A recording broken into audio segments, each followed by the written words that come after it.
Hi అండి, ఇక్కడ గులాబీ మొక్కలు ఉన్నాయి. అవి ఎలా పూసేసినాయి చూడండి, మీకు చూపిస్తాను రండి. ఇక్కడ చూస్తున్నారు కదా, కుండీల్లో గడ్డి ఎక్కువగా ఉందని నేను రీపాటింగ్ చేశానండి. కుండీల్లో మొక్కలు తీసేసి మట్టి వేసి, ఆ మట్టిలో నేను కొంచెం ఎప్సమ్ సాల్ట్, కంపోస్టు, తర్వాత ఎరువు వేసానండి. పెంట ఎరువు ఉంటుంది కదా, అది వేసి మొక్కను నాటాను. చూడండి ఎంత బాగా పూసినాయో. ఇది కాశ్మీర్ గులాబీ.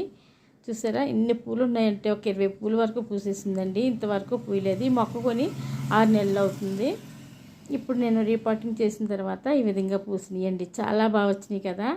నేల మీద పాతుకుంటే ఎంత బాగా పూస్తాయో అలాగే వచ్చినాయండి. బలంగా చూడండి, పూలు కూడా పెద్ద పెద్దగా వచ్చినాయి.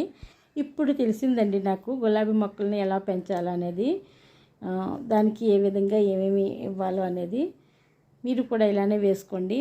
మనం మొక్క పాతినప్పుడే మట్టిలో అన్ని పోషకాలు ఇచ్చేస్తే మనకి ఈ విధంగా వస్తాయి. ఓకేనండి.